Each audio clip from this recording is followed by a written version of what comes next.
Wonderful. Well, thank you so much for joining San Francisco Parent Coalition on a beautiful October evening.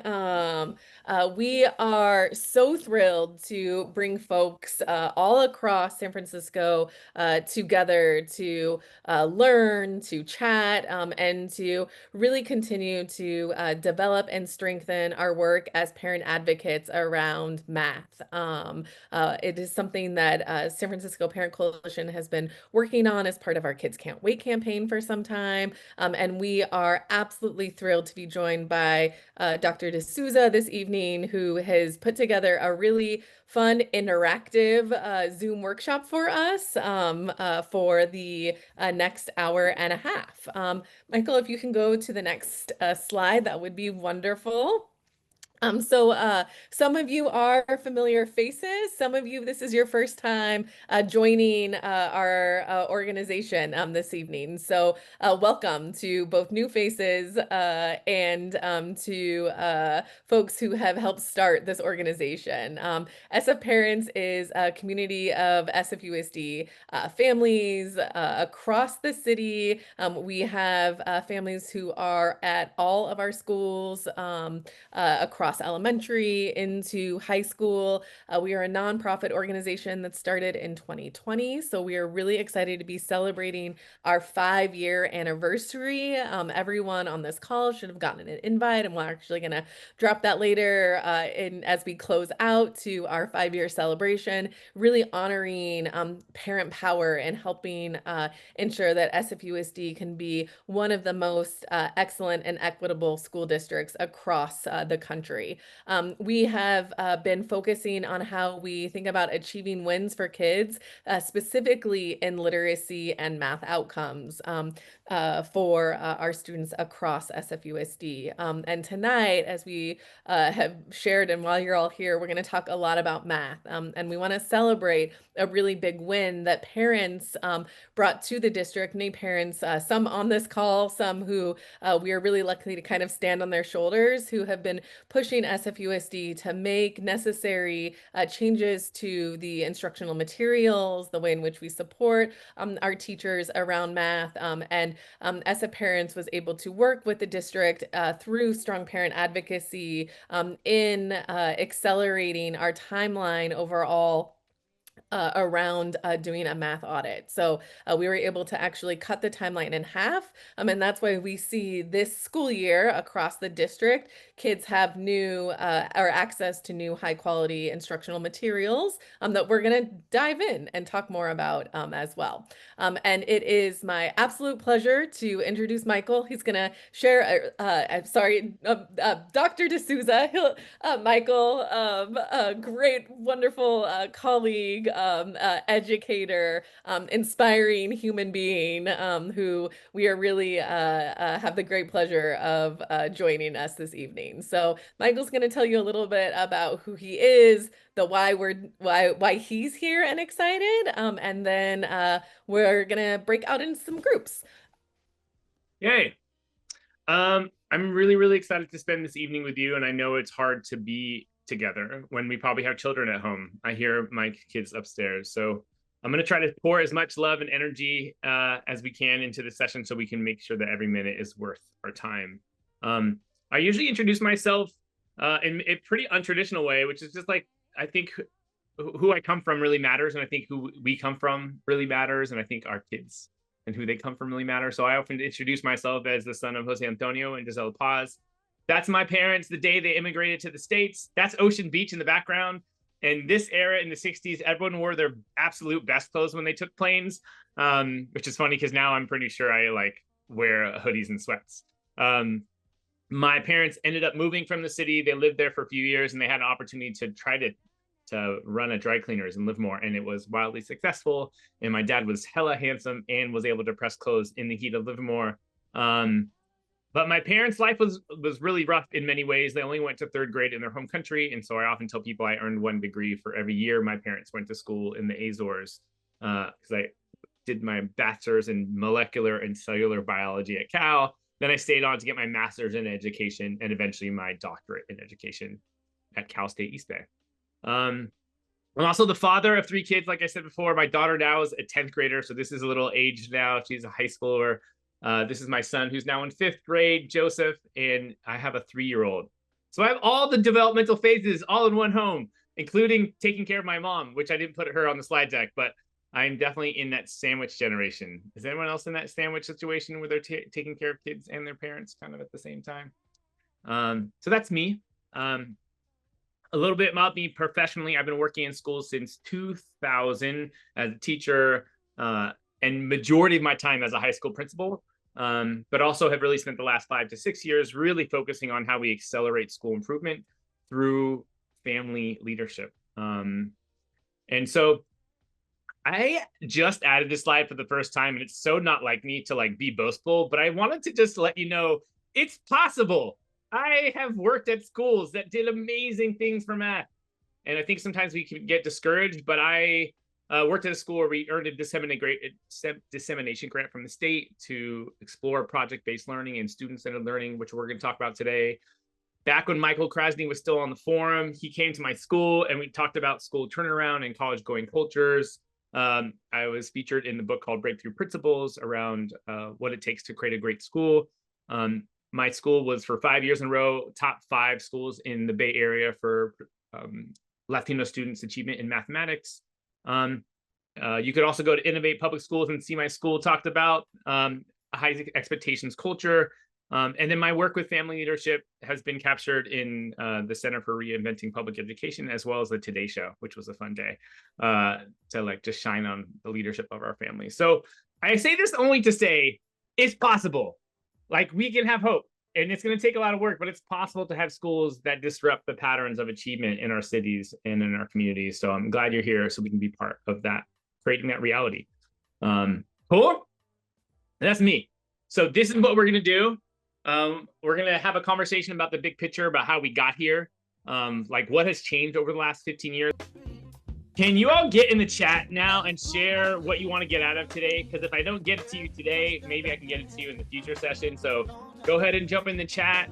If there's something you want to learn today, something that brought you here, I want to make sure we get to it, if not today, in future sessions. And I will quiet D'Angelo and we'll keep going. Does anyone want to unmute and share a nugget of wisdom from their breakout groups before we move on? I'll unmute. I think the nugget of wisdom from our group was that we're getting signs from our kids and other people that this math curriculum feels like a little bit more robust and maybe like appropriately difficult or challenging, and maybe will help better set them up for, middle and high school. Yay. That's a nice thing to hear. Love hearing that. Anyone else want to share what came up in their breakout rooms? BJ, I'm mesmerized by the yellow hue of your screen. Oh, it just went away. You had this magical yellow hue to your camera, but now it's gone. Anyone else want to share from the breakouts? Julie, are you cooking dinner and kicking it? I really appreciate you being here. I am. I'm sorry. Amazing. With the nice stainless steel appliances and everything. All right, let's keep going. So I'm going to tell you the big picture of where we're at. And I can't start 15 years ago and not like recognize that like American education has really been broken for a very long time. It's never served low-income families. It's never really served Black and brown families. It's never really served families who don't speak English very well. It hasn't really served students with IEPs. That there's a history of like the system really not serving our children and not really taking care of educators. And so just want to recognize we're in a context of like historic harm, and that to create great schools is really countercultural. And so just want to name that, like not pretending like what we're trying to do in San Francisco Unified is not like tinkering. Like we're trying to do something major, which is make sure that every child can become a mathematician, right? Or like feels comfortable in math. And it's not an insignificant undertaking. Because if it was, we would have tons of large districts with really high performance for all kids, and that's just not the case. But let me zoom in and to not go do the whole history of education today.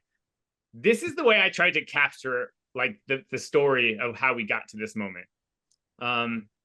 And I have been working through in schools way before this time. So I actually was teaching before Common Core, before we revised the state standards, before the nation really engaged in this conversation about what should be the standards in our schools. But we really shifted in California around 2010.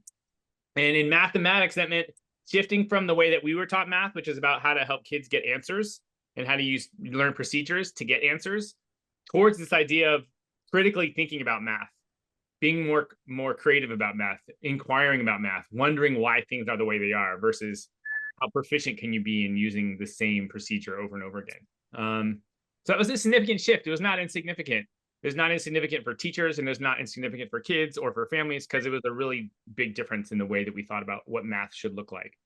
And then as a leader, that was like right when I started becoming a principal, there was a decision to like decide, do we like let our teachers figure out how to teach and create lessons and create assessments and create materials from these new standards? Or do we go to the same corporations that have been creating content for years? Because we were like looking at the material, like, I don't think they really changed it that much. Like it kind of looks the same with like some like little icons here and there that says Common Core line. And so there was a moment where a lot of schools and school leaders and teachers were like, what do we do? Do we go with locally created materials, or do we go with these kind of mass produced materials? And so if you've been in San Francisco, you would have known someone's talking. BJ, did you have a question? Or are you accidentally talking? Oh, there we go. So if you're in San Francisco in this time, you would know that San Francisco actually like massively invested in creating a locally created curriculum. And some people in the country were like, oh my God, this is amazing. Like it felt really complex but yet intentional and really connected to the way that the educators here in San Francisco wanted to align their work to the Common Core. And I think at a quick snapshot, you'd be like, wow, it's really impressive, all the work they did to create their own curriculum. But it didn't get results. Like kids weren't learning math. And so we had for years this like kind of locally made curriculum in San Francisco that really was struggling to make teachers feel like they were effective, to definitely struggled to make kids feel like they were effective in math. And then there's like this agitation started to happen in the district where we started having conversations that kind of pitted our commitment to excellence. It's when people started talking about Lowell High School and who gets to go and who doesn't get to go. It's when we started changing course trajectories, like no more 8th grade algebra 1. And like there's a lot of controversies that really pitted this idea of rigor and excellence against equity, which as someone who led a school that was predominantly low income, almost 100% students of color, first gen students, I knew in my own experiences that excellence and equity are not in opposition, that they actually build on each other. But the conversation in San Francisco really felt like people were angry at each other, and there was people wanted to hold on to tradition. There's this recognition that not everyone was having access to advanced coursework, and that felt bad I know for me as a parent, I wanted my daughter to take algebra 1 at her 8th grade year. And so it was just a complex time, a lot of people angry, but not a lot of solutions. And we continued with this pattern of achievement and access where the same students weren't being served well. And I think we would argue that even some of our high performing students weren't being served well. And so thanks to the SF parents, and also a national kind of cry for every child deserves to have high quality materials. Every child deserves to have curriculum that's aligned to standards. So in 2024, specifically in math, SFUSD moved towards a really standards aligned intentional design. So this is the way I think of the big picture. I'd love to have anyone share any reactions or thoughts to this. Oh, you spotlighted me. Now I only see myself, which is like looking at the mirror. Okay. Any questions or reactions to this big picture? Does this resonate with y'all? Does this feel like, oh yeah, I saw this all happen? I have a question. Yeah. While you guys were creating this curriculum, before, well, guys, it's me, just so you know. Okay, well, I have a question. Question. So producing this curriculum, how did you guys test to see if it was actually working for the students that you're saying, like, yeah, are undeveloped? I feel that if you have a child, like I said, a lot of parents feel like their kids either have some learning challenges or special needs and they don't feel like they're being serviced right. So my question is to you, even bringing this new curriculum, how did you know it was actually like going to work for, the more like, is there any data that parents can feel like I said, I have not yet to see any of my son's homework Oh, from his, so I as a parent, I'm like, yeah, what's going on here? And it's yeah, because yeah, I know it's done online, but some parents are like, hey, we would like to kind of see like yeah. some I see example it. of, so I'm saying like, I think what parents are wanting to understand is we want to see results and we want to see examples of how this math is working for, like you said, we trust that. So let's do it. You guys want to cut to the chase? You guys ready? Yes. Literally the next slide. Here it is. Let me make sure I share my screen. Cutting to the chase. Busy lives. This is the curriculum that SFU Unified has adopted. If you didn't know, now you know. K through 5 is using Imagine Illustrative Math, and middle school is using Amplified Desmos Math. These are both curriculum that have pretty robust online platforms that I'm going to actually model how to use for families to learn more about the curricula. So sorry, let me do one more thing before I jump into modeling how to do it. Earlier I said, someone asked, is there research that says that this stuff is good? There's actually a website called Ed Reports that you could analyze any curriculum being used in schools, and you will see that both Imagine IM and Desmos Math 6 through 8 have both been ranked green, which means that it meets all the criteria for standards alignment, accessibility, tools that make it easier for teachers and families to use. So if you want to learn more about these reports and what Ed Report says about the quality of this curriculum, you're welcome to go to those links on the slide deck that we'll share later. But this is the way the curriculum is designed, which is very different than the way that I was taught math as a young person.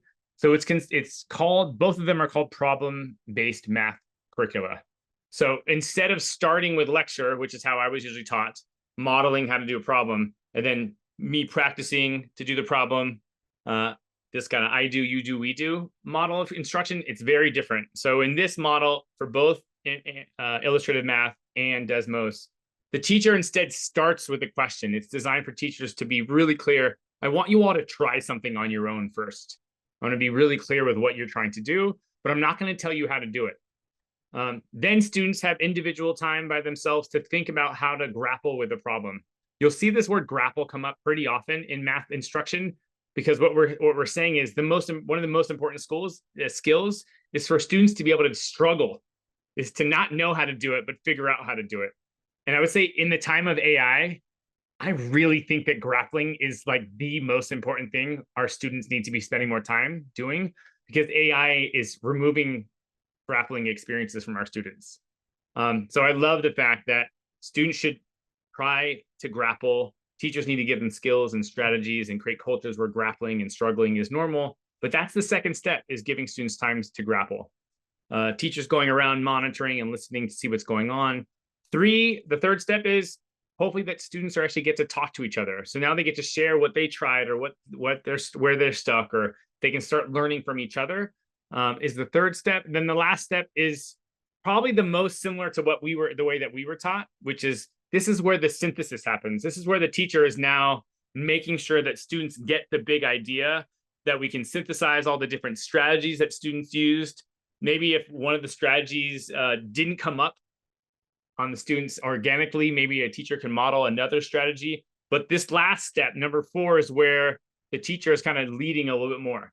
So you can see that this is very different than the way that most of us were taught, where the lecture happens first, the teacher-led instruction happens first, and then when we engage in problems, this is engage with the problem first, let students grapple, let students help each other, and then we'll synthesize at the end.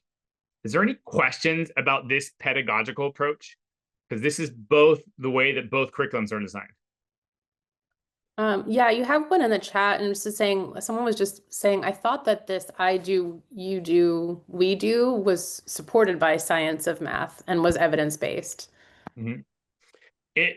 And so this is my next slide. So if we don't ever do direct instruction, that's the problem, right? And so you're right that direct instruction in many cases, especially in reading, is super important. And so when I dug into the way that they're doing professional development for both of these curricula, they do make sure that there is some sort of direct instruction in the fourth step. And so that it does come, there is some direct instruction. It happens after exploration during the synthesis phase. And you may have a feeling about that. Maybe you don't want that. Maybe you'd rather the teacher model first and then have them practice what was modeled. But that is not how this curriculum is designed. It's designed for that direct instruction to happen at the last phase instead of the beginning phase. Okay. Is there any questions about that?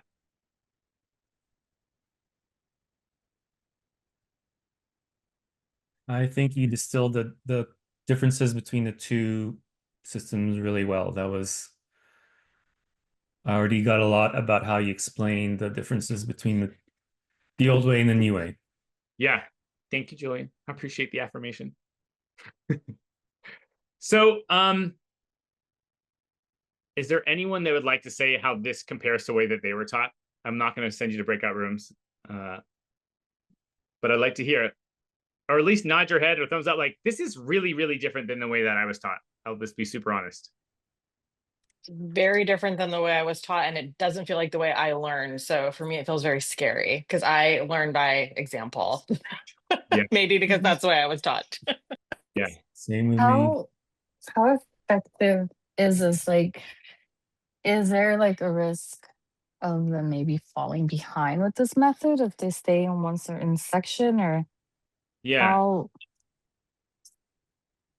Yeah, I'm just worried about the effectiveness and the success of this method, just because it is very different than how I learned too. Yoselin, I would say it's really complex. Like the challenge with curricula like this is that we need really high quality teachers and they need a lot of support because this is a very complex way to teach. But I think the other question is, what does it mean to be a mathematician today? Like what it meant to be a mathematician, what it meant to be good at math 5, 10, 20 years ago is very different than what it means to be an effective math thinker today and what it will be in 10 years. So I'm not trying to I don't have a stake in the game. I'm not I just learned about these curricula because you invited me to talk about them. So I'm not trying to defend IAM math or Desmos math, but I'll say from my children, I don't really care as much as if they are going to learn the same way that I learn math, because the world is incredibly different and will become more and more different. And that the skill that we want our students to have is, can they think critically about math? Can they be creative about math? Can they grapple and struggle with math? Because if it's just about getting an answer, ChatGPT will get you the answer right away. Like if we want our kids just to learn how to get answers, that's not even useful anymore in the future that our kids will grow up in, right?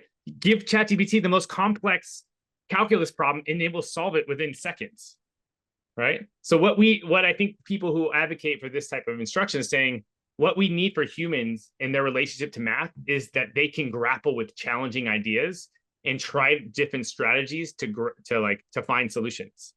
Because in the end of the day, it's the skill of grappling and understanding conceptually math that feels more useful, right? And I think we're in a moment where that's also what their assessments are assessing. The Common Core has a lot of critical inquiry-based questions. There is some still basic math in the Common Core, but more and more our assessments are about whether or not students can demonstrate this kind of critical, deeper understanding of math concepts.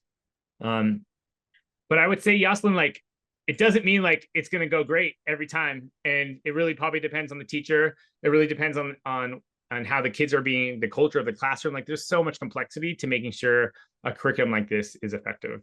And curriculum is just one piece, right? Because what if they use the curriculum, but they're not assessing kids and giving kids feedback? What if they don't give kids feedback? There's so much that can go wrong and so much that can go right. So Yoselin, I can't answer your question is it going to work every time?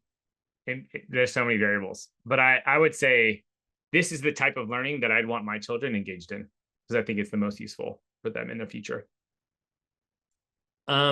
So I'm going to compare the two curricula so you guys know the difference.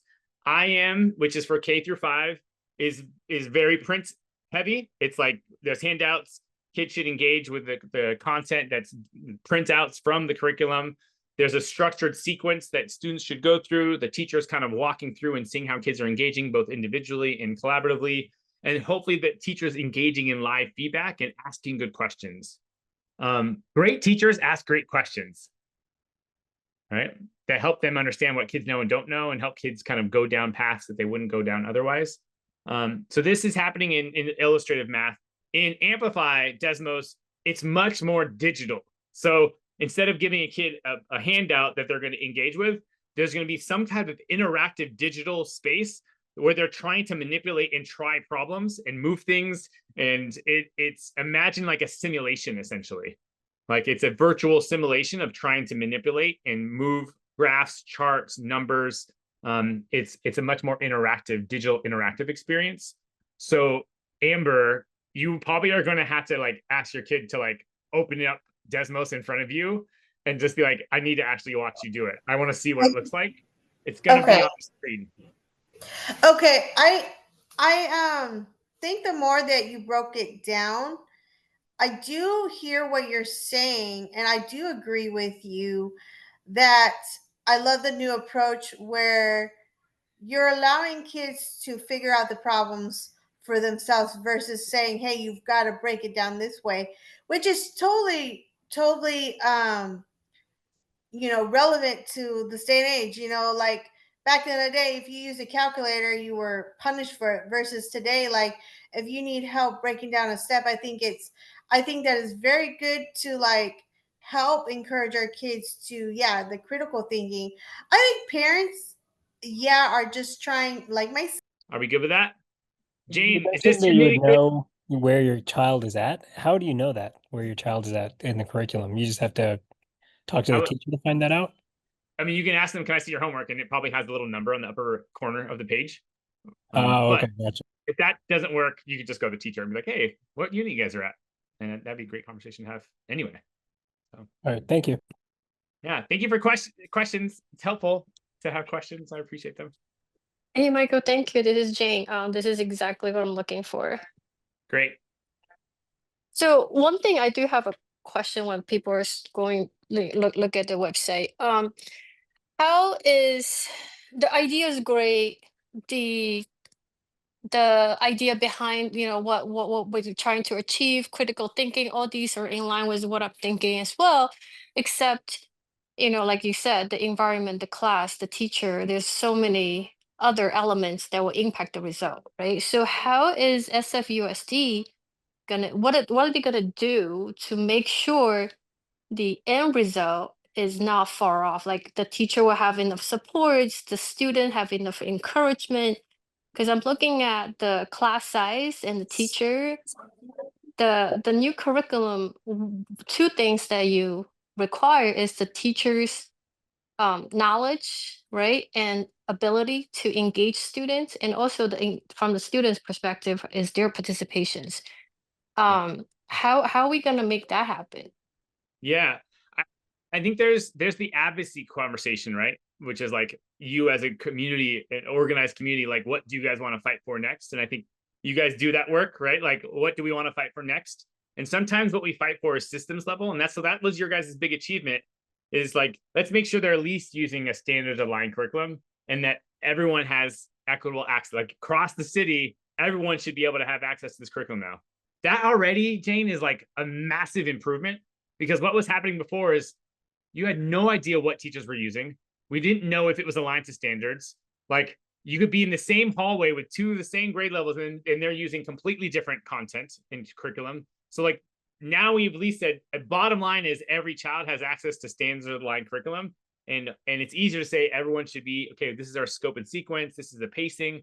So I would say from an advocacy perspective, the fact that you guys got them to move towards a curriculum that was standards aligned is a great first win. I would say you have to decide now, do I need to go to my school site and do a different level of understanding of what's working and not working, right? And so we're going to talk about that next, but I'm not the organizer for SF Parents. You guys will have to decide if you want to do more systems level advocacy. It could be like, we want to make sure that all teachers get professional development. It could be, we want to make sure that they're all using some kind of assessment model, or who knows, but you have to do some kind of evaluation of what feels the most right or the most wrong right now, and then fight for that. Okay. Is there anyone need more time playing with the two websites? I wanted to make sure you guys had access to the websites so you can spend more time on your own. Does anyone want more time?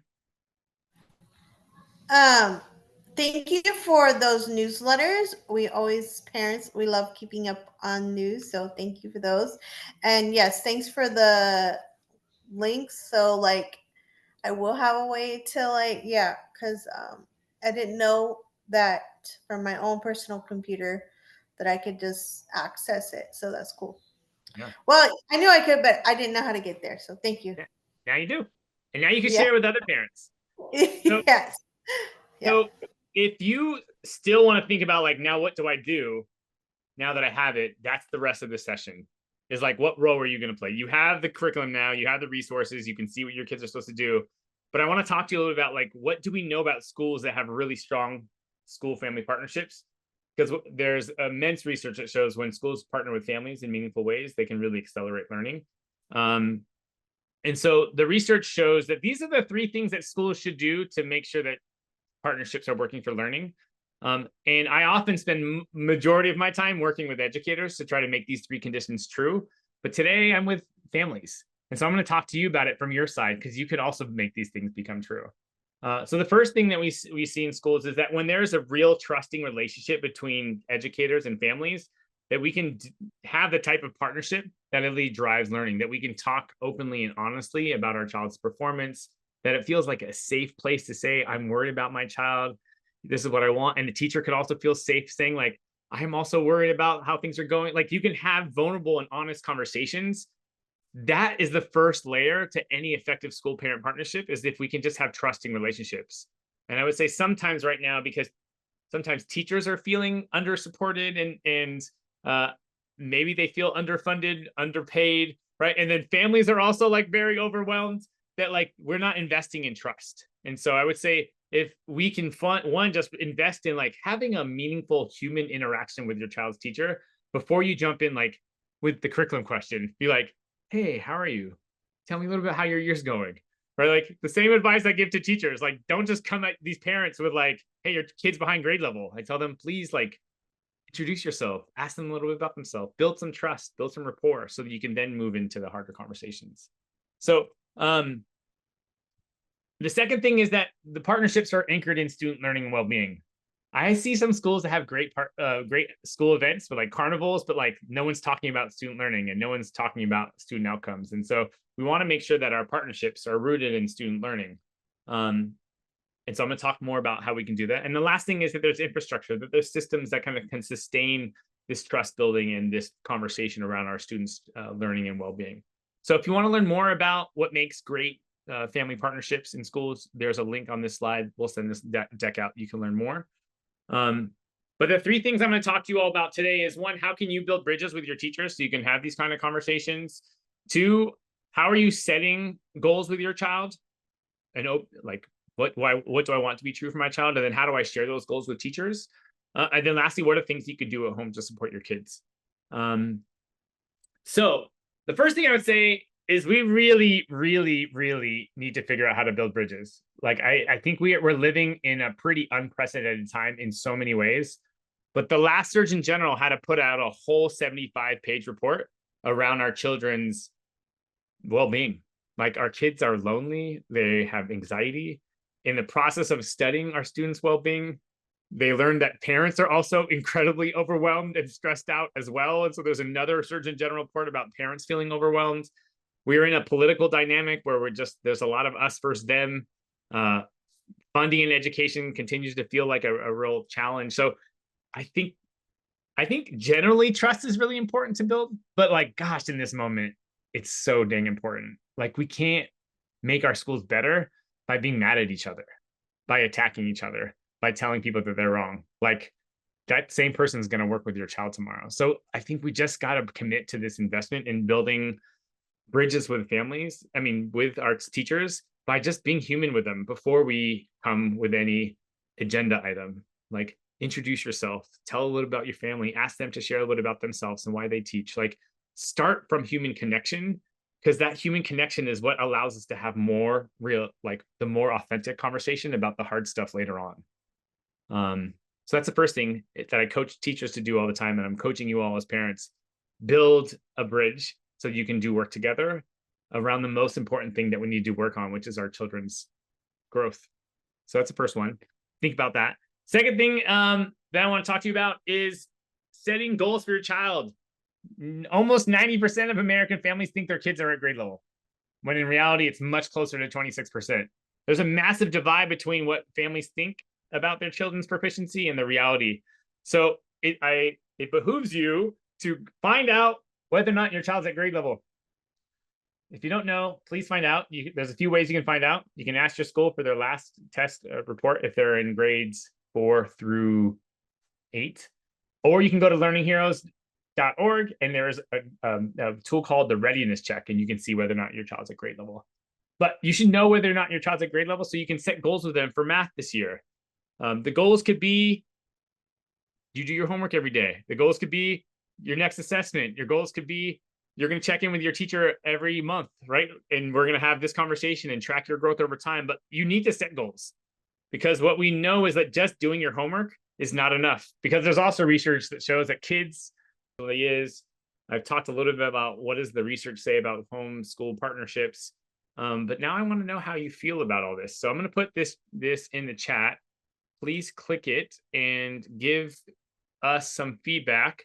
This is what it would look like.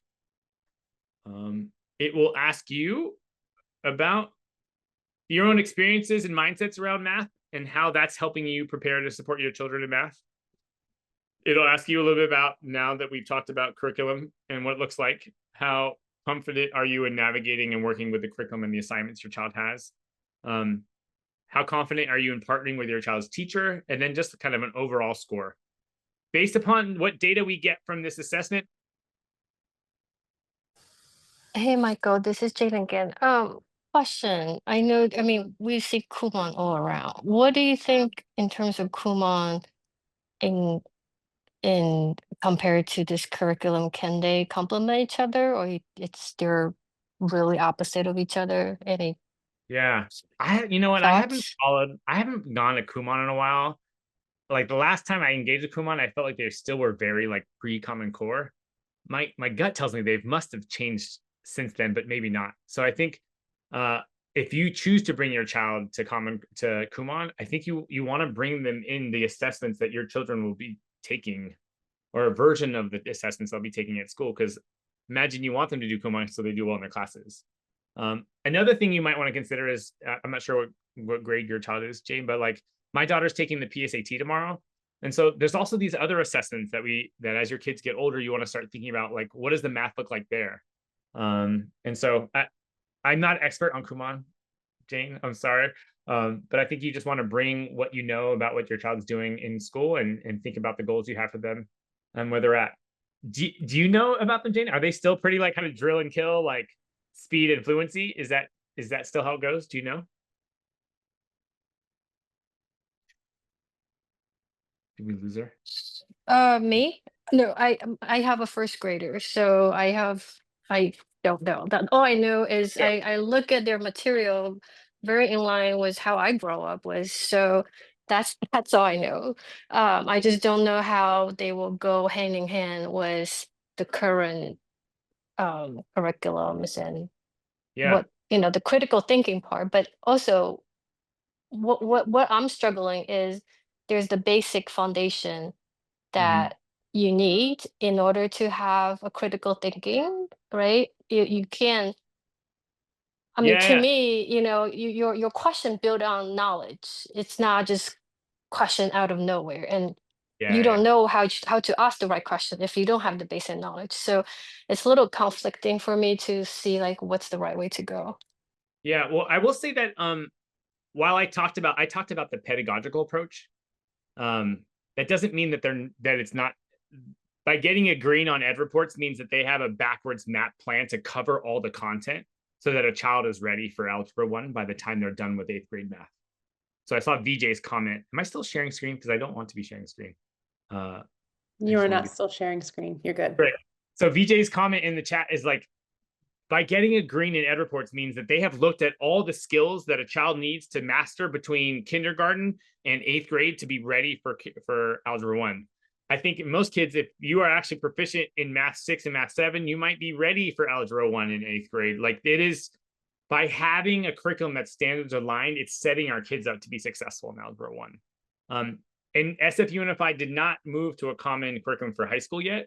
But I think if you have a high school, you should be asking me, can you tell me about the textbook you use? Right? And then you can guess what? You can take the name of the textbook and you can go to edreports.org and you can put it in and see whether or not it's aligned to the standards, right? Hopefully our high school teachers aren't just like pulling up random teachers pay teachers handouts, but they're actually using an intentionally designed curriculum. So both to Jane and to VJ, like,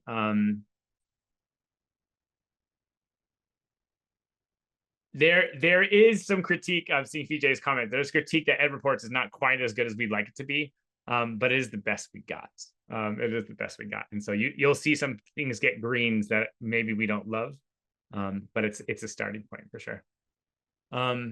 Appreciate you, VJ, bringing in extra wisdom. So the last thing I want to do is give you all time to think about what do you want to do next. I know for some of you, you will have students you'll have your parent-teacher conferences soon. So let me share my screen one last time. So if you're in elementary school, Nicole, you said that parent-teacher conferences are happening in a few weeks, correct? That's right. So everything we talked about today, you can bring to your parent-teacher conference. Part of the reason that we build bridges to teachers is so that we show up to parent-teacher conferences and there's already a relationship and we can like have a shared agenda instead of what usually happens, which is the teacher has an agenda for us and we have to sit there passively. So start building those bridges so that your parent-teacher conference is real conversation of equals with trust. If you have a middle schooler or high schooler, still build those bridges, start asking those connections and ask those questions you have based upon what you're seeing your child experience. And like I said before, start thinking about how you're bridging, how you're setting goals and what work you want to do at home. And hopefully you guys come out of today's session thinking like, okay, my next step is I'm just going to spend time on the website to learn more about the content. I'm going to ask my child what unit they're on. There's a lot of things you can do, but I hope I gave you at least pieces of things you could start with. Okay. Nicole, is there anything else that you want me to chat through before we go into closing? I think we covered everything. I want to make sure people have time before they leave for feedback, so that you don't have homework outside of this time. But I think we're doing great on time here, Michael. Yay. So I think Nicole, you're gonna drop your feedback form in the chat soon, right? And then if there's anyone that just wants to give a shout out or an appreciation for someone that they connected with in their room or an affirmation for something they appreciated about that they got to learn today. But today was really just the first session just to open the container of what we can do to support our kids in math. And I'm excited to come back and have a few more conversations. Whoa, Julie. Thank you, Julie. I love that. We're going to copy the chat from today's and make sure that we bring in people's questions and comments into the next session. Appreciate that. Nicole and I have been also thinking about, do we want to do specialized sessions for elementary school or middle school? So that's something else we want to start thinking about, is how to support kids.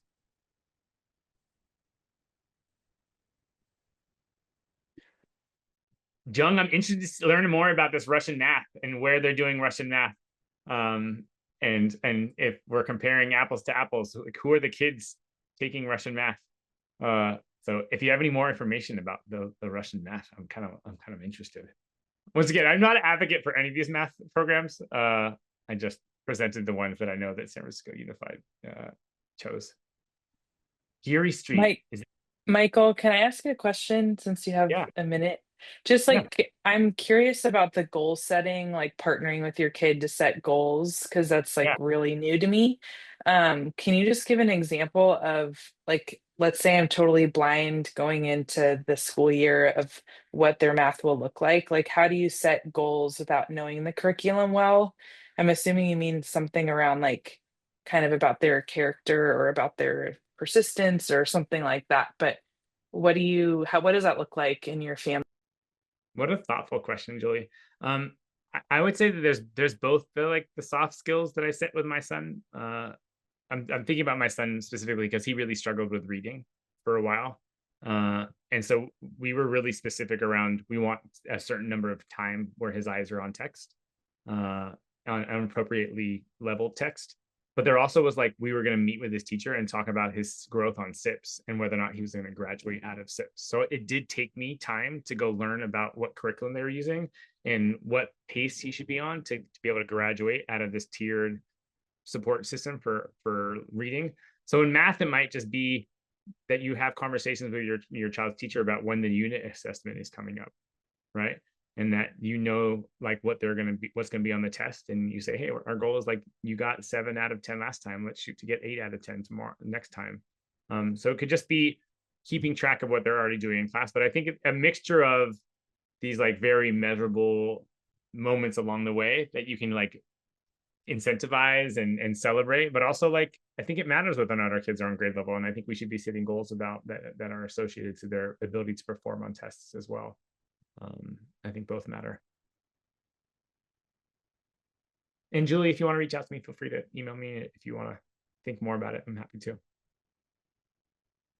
Any other shout outs, appreciations you want to give to anyone in the room? I think Nicole already put the form in the chat. Ruben's asking a great question. I think you should go to your school and ask that question probably. Maybe the next session, you all should bring back what you learned about your kids' math and what you learned about your child's school. Homework, come back to the next session with what you learned about what's going on for your kids and what conversations you had with teachers. That'd be really, really great. Any other shout outs? I see you, Jerry, in the chat giving shout outs. I appreciate that.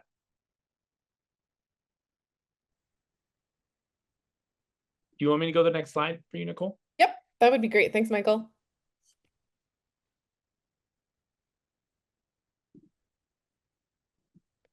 Am I sharing? I'm not sharing screen, am I? No, but that's okay. I can also just share. Okay. So a couple of things. So what's next? I know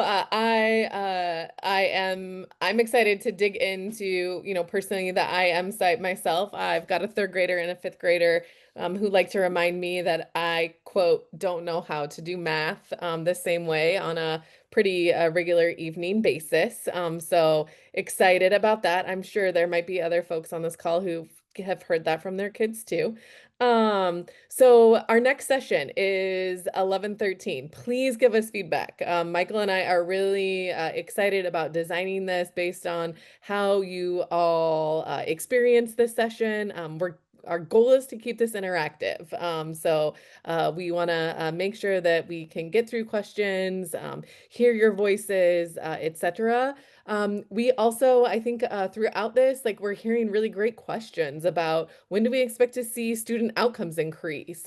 What does teacher support look like? And there are ways that you can get involved from an advocacy perspective in engaging in our Kids Can't Wait campaign. We actually have an active parent action team that is all focused right now on how do we make sure that SFUSD is both increasing our overall opportunities for kids across the district while also closing our gap that we see in terms of performance. And so if that is something you are interested in joining, you can email hello@sfparents.org or stay on this call a little bit longer. Jerry is our organizer who leads that team, and we have some, again, amazing wins that we have accomplished because of parent power across the district. If you're not in our SFUSD Families Forum on Facebook, you can join there, or our SF Parents WhatsApp.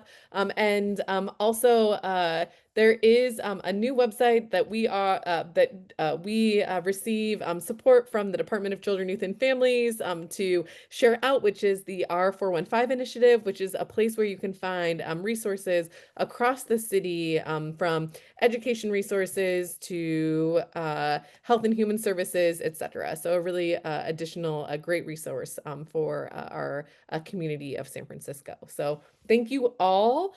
I think I saw a question of like, when will this be recorded? We'll be sending an email out with probably Tuesday of next week with the full recording. And we also encourage you to invite your friends. If they didn't come to this first one, that's okay. They can watch the video and join us for the second one as well. So Michael, I'll turn it back to you to see if there's any other closing thoughts. But thank you all for joining us.